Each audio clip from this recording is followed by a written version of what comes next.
사무엘하 15장입니다. 1절 6절 압살롬은 다윗과 만나고 나서 왕권을 차지하기 위한 수순을 밟기 시작합니다.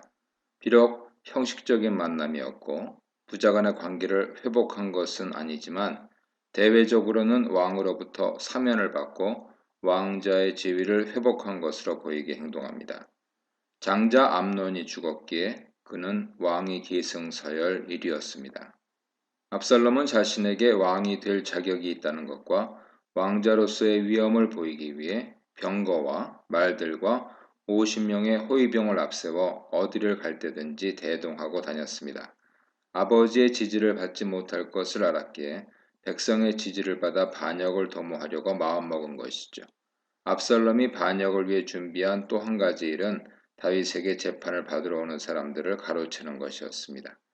압살롬은 일찍 일어나 성문 길가에서 서성이다가 왕에게 재판을 요청하러 오는 사람이 있으면 불러 어디 출신이냐고 물어본 뒤에 그 사람이 압살롬에게 대답하면 그 사람 편을 들면서 다윗 왕은 그의 송사를 들을 사람을 세우지 않았다고 말했습니다. 이스라엘 왕의 가장 중요한 역할은 두 가지인데요. 하나는 전쟁에서 자기 백성을 구원하는 것이고 또 하나는 백성의 송사를 지혜롭게 재판하는 것입니다. 그래서 솔로몬은 왕위에 오르자 하나님께 백성들을 잘 재판할 수 있는 지혜를 달라고 기도한 것이죠. 그런데 압살롬은 다윗이 너무 바빠서 직접 재판할 수 없고 대신 재판할 다른 사람도 세우지 않은 상태라고 말함으로써 다윗이 재판관 역할을 제대로 하지 못하고 있다는 암시를 주어 간접 비난한 것입니다. 또 왕에게 가더라도 바빠서 제대로 옳고 그름을 판결할 수 없을 것이란 인상도 주었습니다. 이렇게 다윗을 험담한 뒤에 4절부터는 자신에 대한 자랑을 시작합니다. 자신을 재판관으로 세우면 사람들이 재판을 받기 위해 올 것이고 자신은 그들에게 정의를 베풀 수 있는데 그렇게 하지 못해서 아쉽다고 이야기합니다. 이야기를 듣고 있는 사람에게 당신이 옳다고 말해 주어서 자기 편으로 삼은 뒤에 자신이 왕이 되면 당신이 옳다는 정의로운 판결을 내릴 것인데 왕이 아니어서 그렇게 할 수 없다고 말한 것이죠. 이것은 자신을 왕으로 지지해달라고 말하고 있는 셈입니다. 압살롬이 백성들에게 한 또 다른 행동이 있습니다. 사람이 가까이 와서 왕자인 그에게 절을 하며 예를 표하려고 하면 손을 뻗어서 절을 하지 못하게 하고 오히려 끌어안고 입을 맞추었습니다. 절을 하는 것은 군신 간의 예를 표하는 것으로 압살롬은 이런 행동을 사양하고 대신 친구나 친척들 간에 친밀하게 나누는 인사인 끌어안고 입을 맞추는 행동을 함으로써 친근감을 준 것이죠. 이런 것을 한자로는 후흑이라고 합니다. 삼국지 유비가 가장 잘 썼죠. 그런데 이런 행동을 한 번만 한 것이 아니라 왕에게 재판을 받기 위해서 오는 사람들에게 한결같이 하였고 그 결과 이스라엘 백성들은 압살롬을 따르기 시작했습니다. 압살롬이 이스라엘 백성들의 마음을 훔친 것이죠. 압살롬에게는 사람들의 마음을 얻을 만한 조건이 충분했습니다. 첫째, 그의 외모는 아름다웠습니다. 아름다운 외모는 사람들에게서 호감을 얻기에 유리한 조건이었죠. 둘째, 그는 사람들의 마음을 사로잡는 법을 알고 있었습니다. 송사하러 온 백성들의 편을 들어주고 왕자로서 거만하게 행동하지 않고 매우 친근하고 편안하게 다가갔습니다. 이런 행동들은 계산되고 정치적인 것이었지만 백성들에게 효과적이었고 결국 많은 사람들이 압살롬을 따르게 되었죠.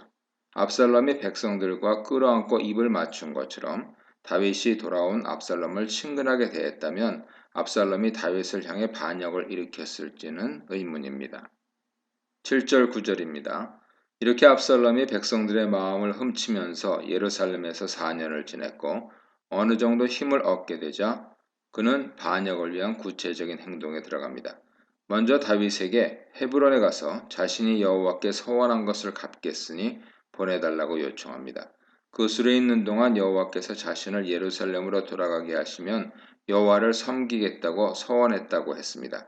이 서원 내용에는 이중적인 의미가 있는데요. 첫째는 자신이 무사히 예루살렘으로 돌아왔으니 서원을 갚을 의무가 있으며 그것은 자신이 헤브론으로 가야 하는 강력한 이유가 된다는 것이죠. 둘째는 자신이 예루살렘으로 돌아오게 된 것은 요압이나 드구와 여인의 계획 때문이 아니라 여호와께서 도우셨기 때문이라는 것입니다. 압살롬은 자신이 돌아온 것이 여호와의 뜻이었다고 다윗을 설득하여 부담과 불안한 마음을 내려놓게 한 것이죠. 다윗은 평안히 가라는 승낙을 해주었으며 압살롬은 헤브론으로 향했습니다. 이번에도 다윗은 암논 때와 마찬가지로 압살롬의 말을 액면 그대로 믿고 있죠. 그리고 전에는 암논이 목숨을 잃었다면 이번에는 다윗 자신의 목숨이 위태로운 상황이 되었습니다. 이번에도 어리석은 결정을 한 것이죠. 이렇게 다윗은 자식 문제에 있어서는 여전히 지혜로운 결정을 하지 못하고 있습니다. 이는 하나님께서 지혜를 주지 않으셨기 때문이며 이것이 다윗에게 내려진 벌이었죠. 하나님이 인간을 벌하실 때는 소극적인 방법과 적극적인 방법을 모두 사용하십니다.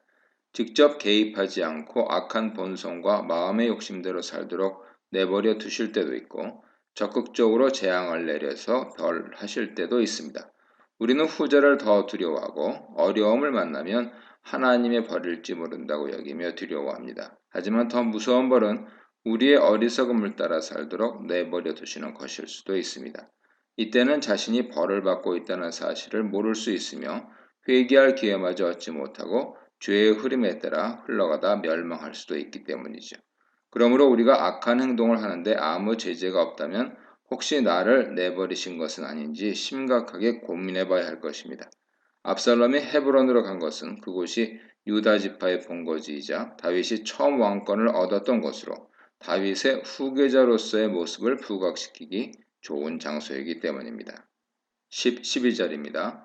다윗의 허락을 얻은 압살롬은 온 이스라엘의 정탐꾼을 보내서 나팔 소리가 나면 압살롬이 헤브론에서 왕이 되었다고 외치라고 합니다. 미리 사람들을 심어놓고 언론 플레이를 하여 자신이 왕이 되었다는 사실을 온 이스라엘에 재빨리 알리려고 준비한 것입니다. 헤브론으로 가면서 200명의 손님을 데리고 갑니다. 이들은 갈 때는 모르고 갔지만 후에 압살롬을 지지하게 되는데 예루살렘이 아닌 헤브론에서 압살롬 군사들에게 둘러싸여 있는 상태에서 압살롬에게 대항하기란 쉬운 일이 아니기 때문이죠. 압살롬은 이들을 볼모이자 지지 세력으로 삼기 위해 헤브론으로 데리고 간 것입니다.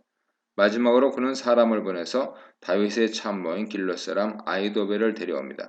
표면적으로는 제사 손님으로 초청한 것이지만 실제로는 자신의 모세로 부리려고 초청한 것이죠.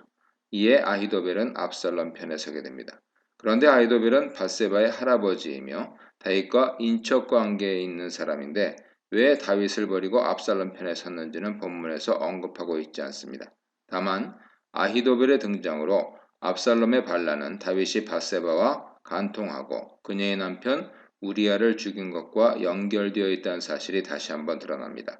아히도벨이 다윗의 반대편에 선 이유가 다윗이 자신의 손녀딸과 간통하고 손녀 사위인 우리아를 죽인 것에 대해 부정적으로 생각했기 때문은 아닌가 추측해 볼 수는 있습니다. 이렇게 모사까지 얻은 압살롬 반역이 구체화되었고 그를 지지하는 백성들도 점점 많아지게 되었습니다. 이 문단에서는 야심과 압살롬, 모략과 압살롬, 반역자 압살롬에 대해 묵상해 보시기 바랍니다. 13, 16절입니다. 헤브론에서 압살롬이 얼마나 있었는지는 모르지만 결국 압살롬이 헤브론에서 반란을 일으켰다는 소식이 다윗 귀에까지 들어갑니다. 전령이 다윗에게 와서 이스라엘 사람들이 압살롬을 지지하고 따른다는 사실을 보고했습니다. 다윗은 압살롬이 반역을 일으켰다는 사실을 직감하고 급히 도망하려고 서두릅니다. 14절에서 다윗이 빨리라는 단어를 반복하고 일어나라, 서둘러라 하는 명령법을 사용하여서 서둘러 도망하는 모습이 생생하게 묘사됩니다. 또한 다윗은 압살롬이 예루살렘에 들이닥치면 사람들을 죽이고 성읍을 파괴할 것이라고 하죠. 이것은 다윗이 압살롬의 반역에 매우 당황하고 허둥대며 두려워하고 있음을 잘 보여줍니다. 다윗이 예루살렘 성을 버리고 이렇게 빨리 도망하려는 이유는 첫째, 예루살렘 성과 왕궁이 파괴되는 것을 막기 위해서입니다. 전투가 일어나게 되면 아무래도 성이 파괴될 수밖에 없고 그러면 외부의 적을 방어하기에 불리하기 때문이죠.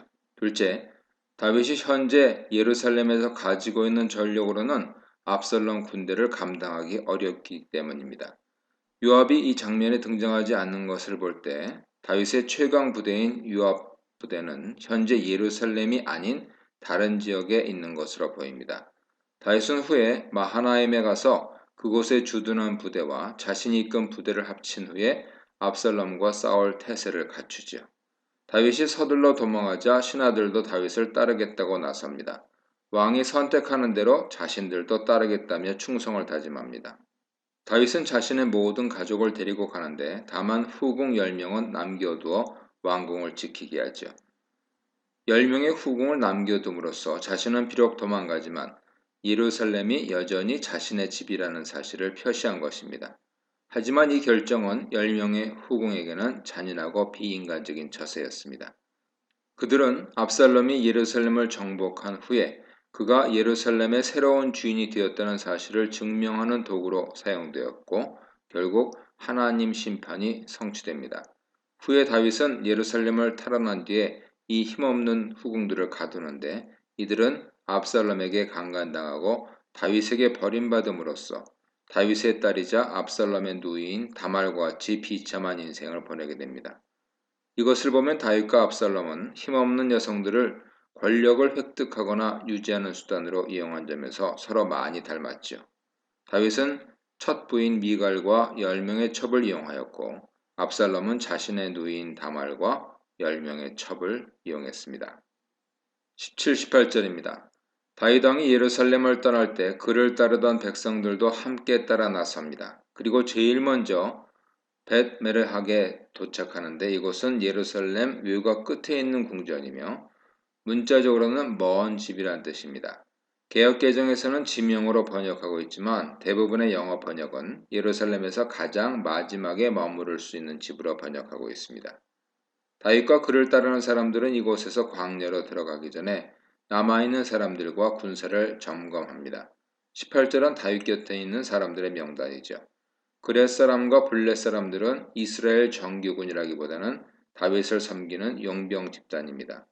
그렛 사람들은 크레테 출신 이민자들로 에게해의 같은 지역 출신으로 보이는 블렛 사람들과 밀접하게 연관되어 있습니다.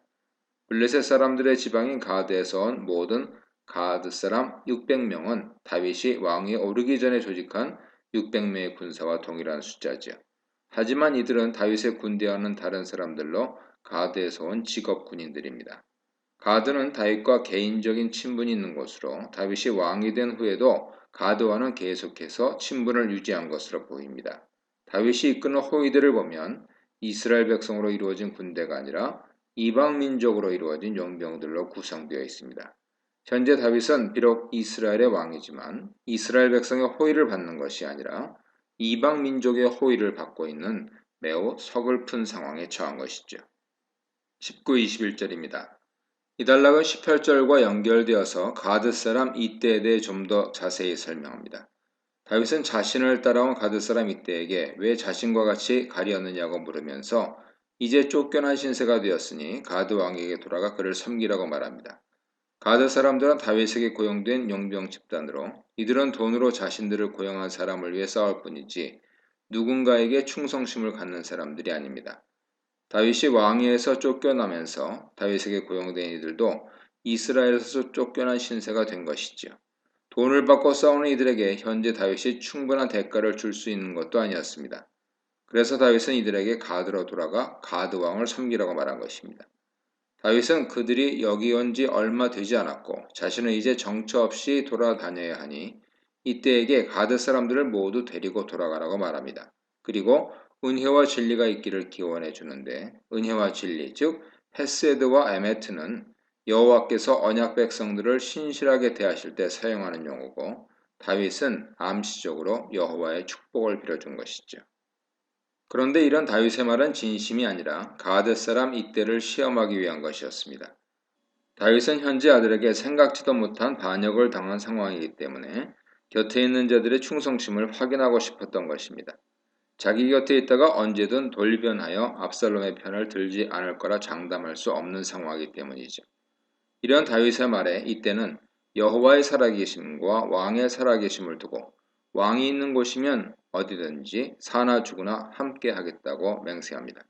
이런 이때의 맹세는 마치 룻의 맹세를 떠오르게 하죠. 모압 여인 룻은 자신의 시어머니 나오미와 살아도 같이 살고 죽어도 같이 죽고 시어머니가 죽어 묻히는 곳에 자신도 같이 묻히겠다고 여호와 이름을 걸고 맹세했습니다. 그런데 블레셋 사람 이때가 다윗을 위해 맹세하고 있는 것이죠. 특히 여호와의 이름이 이곳에 등장합니다. 다말의 강간 사건 이후 다윗의 입에서는 여호와의 이름이 등장하지 않았습니다. 이것은 다윗이 여호와께 대한 신앙을 잊고 있었음을 암시합니다. 그런데 블레셋 사람의 입에서 여호와의 이름이 등장하고 있으며 이스라엘 사람과 압살롬이 잊은 왕에 대한 목숨을 건 충성심도 이 블레셋 사람에게서 나타난 것입니다. 그러므로 이때는 다윗에게 반역한 압살롬과 대조되는 인물로 등장하여서 이스라엘의 신앙과 충성심이 소위 할례받지 못한 블레셋 사람만도 못하다는 것을 보여주고 있는 것이죠. 이렇게 블레셋 사람의 호의를 받는 다윗의 모습은 골리앗을 비난하던 사무엘상 17장 25절 이후와 대조됩니다. 하나님 백성이 하나님 은혜를 잃거나 하나님을 잊게 되면 세상의 빛과 소금의 역할을 하는 것이 아니라 도리어 세상 속에서 부끄러움을 당하게 되는 것입니다. 22, 23절입니다. 이때 충성 고백을 들은 다윗은 그를 선발대로 보냅니다. 이제 그를 완전히 신뢰하고 그에게 자신의 앞길을 맡긴 것이죠. 이때를 따라 다윗과 함께한 모든 사람들은 기드론 시내를 건너 광야길로 향하게 됩니다. 여기서 다윗과 함께한 사람들이 큰 소리로 울며 강을 건넜다는 것은 이들의 기막히고 억울한 심정을 표현하였습니다. 이렇게 다윗은 자신이 하나님 앞에 범죄하고 하나님의 은혜를 잃어버린 것 때문에 자신만 아니라 자신의 가족 더 나아가 모든 백성들까지 전쟁에 내몰리는 비극적인 상황에 빠지게 만들었습니다. 하지만 아직도 다윗은 여호와께 도움을 구하는 대신 이 상황에 대해 한탄만 하고 있습니다. 이 문단에서는 도망자 다윗, 충직한 신하들, 충신 이때에 대해 묵상해 보시기 바랍니다. 24, 29절입니다. 이 단락의 시점은 23절보다 이전으로 아마 다윗이 예루살렘 성을 완전히 빠져나갔을 때로 보입니다. 24절은 보라로 시작하는데 이는 예루살렘 성문을 지나서 나온 다윗이 본 상황을 설명하기 위해 사용한 것이죠.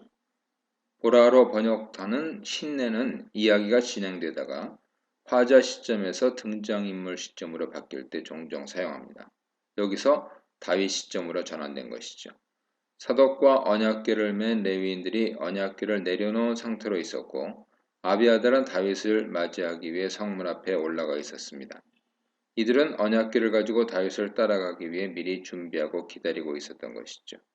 언약궤는 여호와의 임재를 나타내는 가장 중요한 종교적 상징으로서 왕권의 정당성을 인정하는 도구가 되기도 합니다. 다윗도 예루살렘을 정복하고 유다와 이스라엘 왕으로 등극하자 제일 먼저 언약궤를 예루살렘으로 모시고 와서 여호와께서 예루살렘에 함께 하신다는 사실을 백성들에게 널리 알리고 자신의 정치적 입지를 공고하게 했습니다. 그러므로 언약궤가 다윗을 따라간다는 것은 반역을 일으킨 압살롬이 아니라 여호와와 함께 있는 다윗이 진정한 왕이라는 증표가 되며 이것은 백성들의 마음을 다시 다윗에게로 돌리는 데 중요한 요소가 됩니다. 하지만 다윗은 언약궤 자체가 자신의 왕권을 보호해준다는 일반적인 생각에 동의하지 않았습니다. 그래서 언약궤를 다시 예루살렘에 원래 있던 곳으로 가져다 놓으라고 말합니다. 그는 왕권을 지키고 안 지키고는 전적으로 여호와 손에 달렸다고 생각했습니다. 그래서 만일 내가 여호와의 은혜를 입으면 여호와께서 나를 돌아오게 하실 것이고 그의 법궤와 그가 계신 곳을 보게 해주실 것이지만 만일 하나님께서 나를 기뻐하지 않으시면 선히 여기시는 대로 내게 행하길 원합니다. 라고 말합니다. 전적으로 하나님을 의지하는 이런 다윗의 모습은 왕이 되기 이전에 하나님을 의지하며 사울 왕에게 쫓기던 시절을 떠올리게 하죠. 하지만 다윗은 한편으로는 하나님을 의지하는 반면 다른 한편으로는 사독과 아히마아스와 요나단을 데리고 예루살렘으로 돌아가 그곳 사정을 정탐하고 알려달라고 부탁합니다.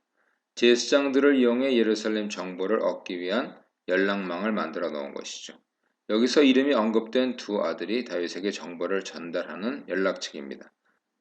그리고 다윗은 이들이 전해준 정보를 듣기 위해 요단강을 건너가는 나루에서 기다리겠다고 말합니다. 임무를 받은 사독과 아비아달은 하나님의 궤를 예루살렘에 도로 가져갔고 자신들도 다윗 명령대로 예루살렘에 머물렀습니다. 한편으로는 하나님 손에 맡기지만 또 한편으로는 자신이 이용할 수 있는 모든 사람과 상황을 이용하는 다윗의 모습이 나오죠.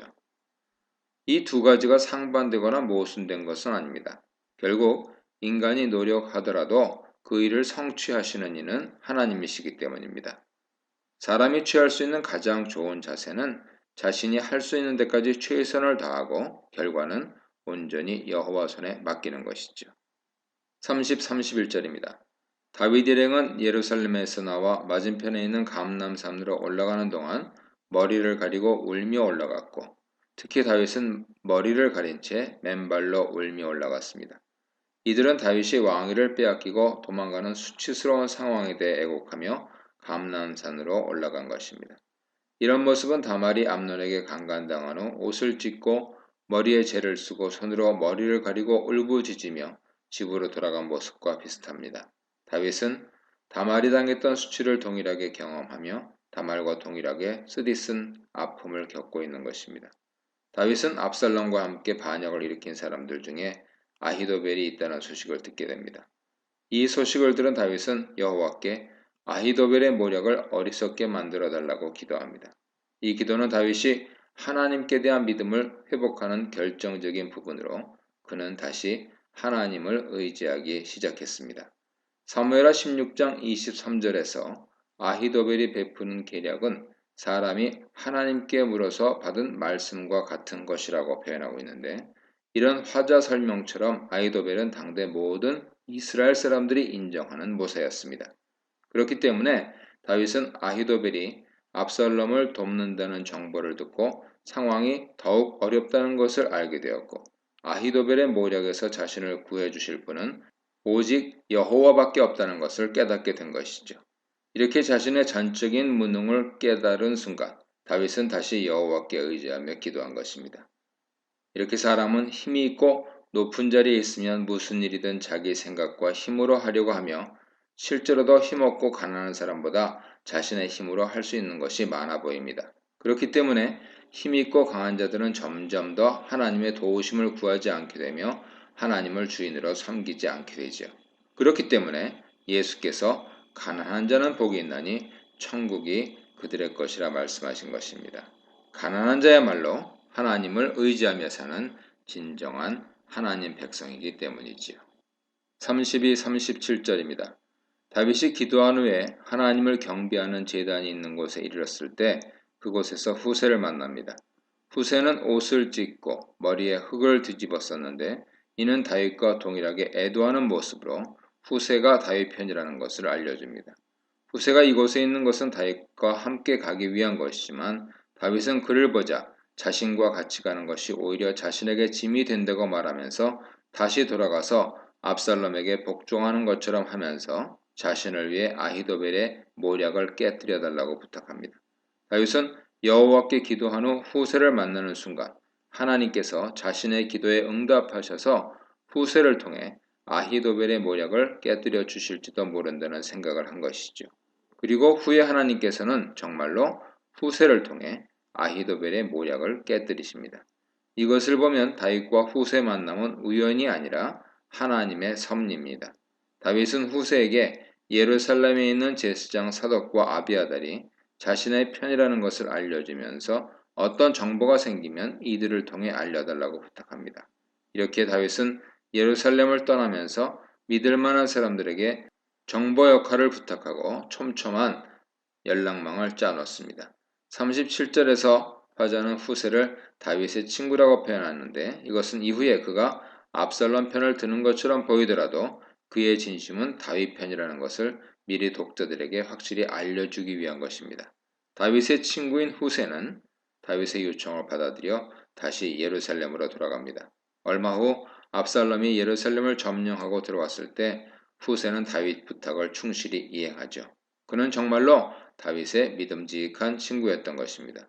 결국 다윗은 아들 압살롬에게 예루살렘 성을 빼앗기고 계속해서 도망하는 신세가 됩니다. 하지만 가장 절망적인 상황에서 다윗은 하나님을 찾고 조금씩 하나님을 의지하며 신앙을 회복하기 시작합니다. 이것을 보면 다윗에게 내려진 심판과 비극은 한편으로는 형벌이었지만 다른 한편으로는 하나님께로 돌아오게 하는 축복이었습니다.